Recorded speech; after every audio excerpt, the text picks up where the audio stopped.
हमने दीन का कोई काम किया नहीं, हमने गुनाहों के अंबार लगाए हुए हैं, मगर हमारी हंसी खत्म नहीं होती है, हमारी गफलतें खत्म नहीं होती। दोस्तों के साथ बैठे तो गीबतों के अंबार, अकेले में घर में बैठे तो हराम देखते हैं, कारोबार पर जाए तो हराम कमाते हैं।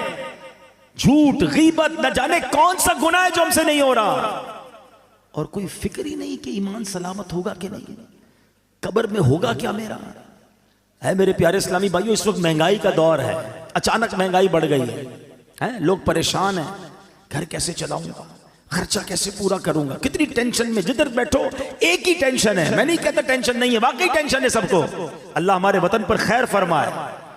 लेकिन जरा गौर करो, कभी ऐसा हुआ कि दोस्तों में बैठकर ये टेंशन हो कि यार मरने के बाद क्या होगा, ईमान सलामत रहेगा कि नहीं, कब्र रोशन होगी कि नहीं, अल्लाह राजी होगा कि नहीं, कयामत के दिन मुझे रब की अर्श का साया मिलेगा कि नहीं, आमाल नामे खुल गए तो मेरी बेइज्जती कैसी होगी, मैं जलील कैसा हो जाऊंगा। यार कोई तरीका तो बताओ, अल्लाह को राजी कैसे करूं, कोई तरीका तो बताओ, मेरी बख्शिश हो जाए। नोबडी टॉक अबाउट इट, कोई बात ही नहीं करता, किसी को लगता है फिक्र ही नहीं है। और जिन बुजुर्गों के हम नाम लेकर जी रहे हैं ना, मैं उनकी बातें कर रहा हूं। ऐ ख्वाजा की छठी मनाने वालों, मैं ख्वाजा की बात कर रहा हूं। आओ गौस पाक के मुरीद बैठो, मैं तुम्हें गौस पाक के बारे में बताता हूं। इतने बड़े बुजुर्ग ऐसे नहीं थे, इनके नाम बड़े बड़े। शेख अब्दुल कादिर जिलानी, आप फरमाते, लोग कह रहे हैं आज ईद का दिन है, ईद का दिन है। अब्दुल कादिर के लिए ईद का दिन वो होगा जब अपना ईमान सलामत लेकर कब्र में जाएगा। शेख अब्दुल कादिर जिलानी वो कह रहे हैं, हाँ वो कह रहे हैं, ये हकीकत को जान गए थे, ये खौफे खुदा वाले थे।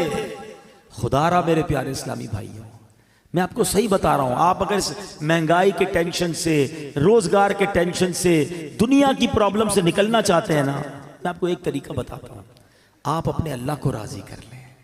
हाँ, रहमान दुनिया वल आखिरा है वो। लोग कहते हैं कभी कभी यार आखिरत के साथ साथ दुनिया भी होनी चाहिए। ओ भाई, ये फॉर्मूला ही गलत है। मेरा रब आखिरत का भी मालिक है, दुनिया का भी मालिक है।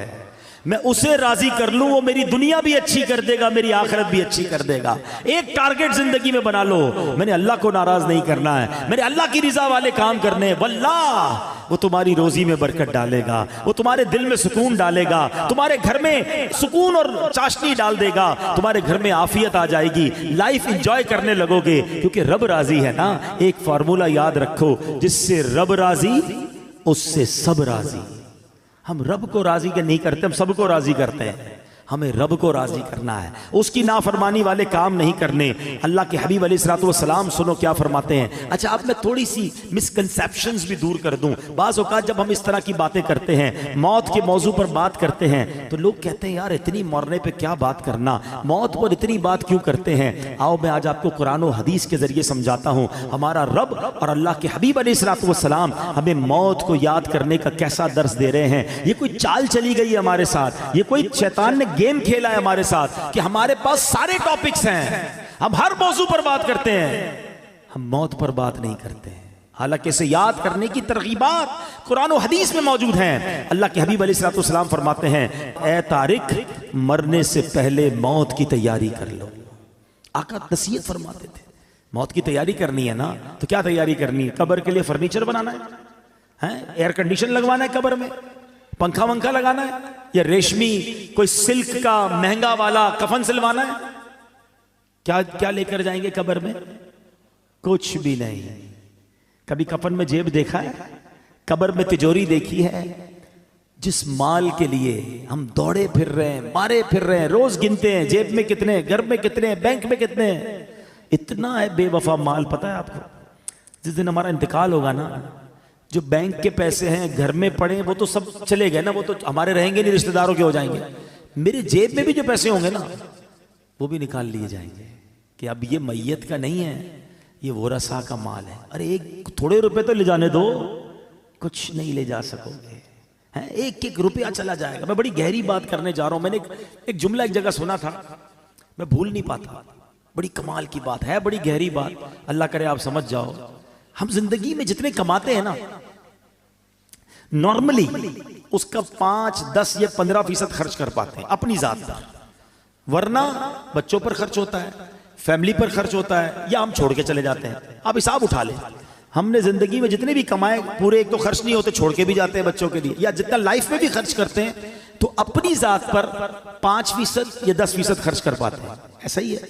वो जुमला ये है कि कमाने 100 हैं, खर्च अपने ऊपर 5 करने हैं और जवाब भी 100 का देना है। बात बड़ी गहरी है। जो हराम कमाता है ना, जो झूठ बोलकर, मिलावट करके, सूद का कारोबार करके, रिश्वत करके, हैं चोरियां करके, डाके करके कर लो जमा, शायद 5-10% से ज्यादा खर्च नहीं कर सकोगे, मगर जब अल्लाह की बारगाह में जाओगे ना तो पूरे 100% का जवाब तुम्हें देना पड़ेगा। बच्चे मजे करेंगे जिनके लिए तुम छोड़ कर आए, बल्कि वो कयामत के दिन अल्लाह को यही कहेंगे, अल्लाह हमें क्या पता हमारे बाप ने हराम जमा किया था, मार हमें पड़ेगी अगर हमने हराम कमाया होगा। इतना बेवफा माल, और इस माल के लिए मैं दौड़ी जा रहा हूं, ये नहीं सोच रहा कि कब्र में तो माल नहीं जाना। तो ऐ मेरे प्यारे इस्लामी भाइयों, आका की इस हदीस से सबक लो कि मौत से पहले मौत की तैयारी करो। और तैयारी क्या है कि या तो ये माल अगर है तो ये माल आगे भेजो, सदका और खैरात करके आगे जमा करा।